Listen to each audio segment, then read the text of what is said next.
I'm officially going to sue university for attempted manslaughter. Let me tell you why. Because I'm starting to cross the road without looking both ways. That's what these deadlines have done to me.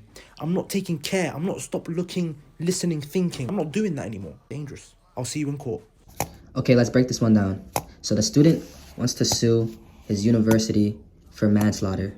That sentence in itself does not work because you cannot sue somebody for manslaughter. In order to understand why, we have to break down criminal versus civil law. An individual can file a civil lawsuit for damages caused by negligence or intentional harm, but they cannot sue somebody for manslaughter. That is a criminal case. That would be handled by the state against the individual causing the crime. So what he could do is go to the authorities and report the crime, and then we can go from there. So hypothetically, if the state were to take this seriously, they would see if it's involuntary manslaughter or voluntary manslaughter.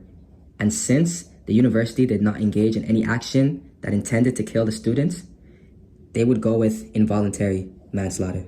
They would assess a couple things, one of that being a breach of duty, but most universities, most schools are known for assigning course load and setting academic standards, and they would then say that the workload was not extreme, and if it was extreme, they would have to see if it could cause harm by being extreme due to negligence, and it's very unlikely for that to happen. And secondly, they would look at causation, leading us to two more points: direct cause of harm and forcibility. So the first part of this, direct cause of harm, it's the student's own decisions to not cross the street, so that wouldn't work. And forcibility, it's unlikely that a court would find it foreseeable that an academic workload would directly lead to life-threatening behavior. Meaning, I don't think Buddy has a case. But this is not legal advice. So what do you think? Am I right or wrong? Let me know in the comments below.